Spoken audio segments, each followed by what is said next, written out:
मार के चिथड़ा उड़ाई।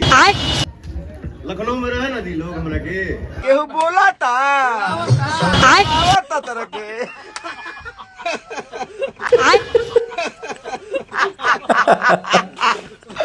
ओ गॉड तोरा कोनो टेरवावा तारा सो तो तरह के तो क्यों बोला था, क्यों डरुआवत बा। केहू बोला था तरह के विनोद, कसम से पेट दर्द होने लगा ये वीडियो देखने के बाद में। कसम से कल वीडियो बनाया लेकिन ये पार्ट हमको मिला नहीं था। आज मैंने इंस्टा पे देखा कि ये पार्ट वायरल हो रहा है कि क्यों डरवावा था, क्यों बोला था तरह के। अच्छा, आपको सारे दचियार दरपुहा लोग बोलेंगे कि हमरे भैया को टारगेट कर रहा है। अरे तब तोहरी बुआ है नहीं, ये हमारे संस्कार में नहीं, ये हमारे संस्कार में नहीं है, ठीक है। हालांकि देखा जाए तो चोर के दाढ़ी में तिनका, वो अपने भैया के ऊपर ले सकते हैं, लेकिन भैया कल लाइव आते हैं और लाइव के दौरान किसी का नाम नहीं लेते हैं, ठीक है। हालांकि जितने समझदार लोग हैं उनको इशारा काफ़ी है, ठीक है। तरह के क्यों बोला था। हरकत आपकी ऐसी रहेगी तो लोग ट्रोल करेंगे। अच्छा, बड़ी ताज्जुब की बात तो ये है कि हमारे पवन भैया जो है राजनीति में एंट्री ले लिए हैं। देखिए क्या है, मैं किसी के बारे में टिप्पणी नहीं ज्यादा करता हूँ। सदैव का चुनाव लड़ते हैं, पिछली बार अक्कारा काट से लड़े। बड़ी और अहम खबर, की पवन सिंह टक्कर में हो सकते हैं, लेकिन इसके साथ साथ एक बड़ा झटका, हार गए और आगे कहीं ना कहीं से फिर से लड़ेंगे। तो ये जो हरकतवा करते हैं, अगर जवाब आई दूगो कुत्ता भौंकता ने सर लखनऊ में क्या बोलता ने सर तोहरी बहन का घर में ये इफेक्ट नहीं पड़ेगा हैं? लोग क्या कहेंगे कि ये बंदा तो भाई खुलेआम मंच पे धमकी देता है। जिस दिन सांसद बन गया, कुछ हो गया, मंत्री बन गया, ये तो भाई फिर जीना दुश्वार कर देगा। तो भाई जब तक जिंदा है जब तक आपका निंदा होगा, ये आप समझते नहीं हैं।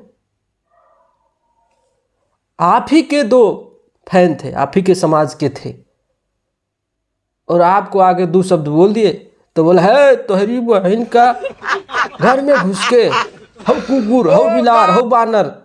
एक कहीं से शोभा देता है। अगर आप चुनाव लड़ने वाले हैं, सांसद बनने वाले हैं, तो ये सब बात जो है नेगलेक्ट करना पड़ेगा, इग्नोर करना पड़ेगा।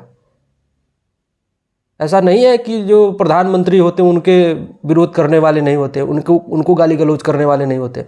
रोज़ कोई ना कोई गाली करता है, तो इसका मतलब वो बोले तो उठवा लेंगे, तुम्हें ये करवा देंगे। आलोचना करते हैं लोग, करेंगे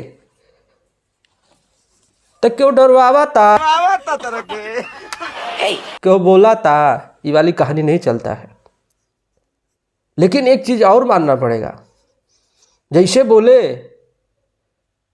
घर में घुस के, इसका जवाब आई तो घर में घुस के, लेकिन अगर जवाब एक आई तो घर ही खोज के मारा। उन सब का जवाब नहीं आया। पता है क्यों? इसका हम कारण बताते हैं। एक सुधीर सिंह है, संयम मत को, जो भी है उसको समझा देंगे कि हम समझा दिए कि हम एक ही समाज के हैं, हम सब मिलके तुम्हारे साथ हैं। आपस में झगड़ा नहीं करना है। हाँ, दूसरा समाज रहता तब जवाब देना होता, अपने समाज को जवाब नहीं दिया जाता। तो वो भी हाँ सही बात है, हाँ सही बात है, ये बतिया पहले हो गया होता तो ये सब रहते नहीं फैलता। ये बतिया पहले हो गया होता, लेकिन वो भी भैया हमारे सुपरस्टार, तो भैया का है बराबर समझेंगे, नहीं समझते कुछ बात। वो पहले बोल दिए हैं कि हम केहू के है बराबर तो काहे समझेंगे, नहीं समझेंगे। उन सब का जवाब नहीं आया। तो एक ही परिवार, एक ही समाज के हैं, तो जवाब नहीं आता है। वो सब सेटलमेंट हो गया है, नहीं आएगा भाई। वो तो एक माहौल बनाने के लिए सब ये शायद जानबूझकर हुआ है। ठीक, चलिए कोई बात नहीं। अब जातिवाद घुस गया तो कहाँ से, हम एक ही समाज के हैं तो काहे लड़ रहे हैं बीच में। ना दूसरे समाज से होता तब लड़ना था, अपने समाज में थोड़ी लड़ा जाता है। पवन सिंह को समझाएंगे बाबू ऐसा नहीं करना है, चुनाव आ रहे हैं, तुमको चुनाव में लड़ना है तो ऐसे बोलोगे तो कैसे काम चलेगा। मैं अपने ही समाज में फूट हो जाएगा, बढ़ जाएंगे, नहीं ऐसा नहीं करना। तो ये बहुत कुछ होता है। पवन सिंह जो है बड़ा कंट्रोल करके चल रहे हैं, उनका चले तो वो तो फिर हाँ। बाकी क्यों बोला था डरवावा था तरह के क्यों डरवावा था हाँ। चलते हैं, नमस्ते।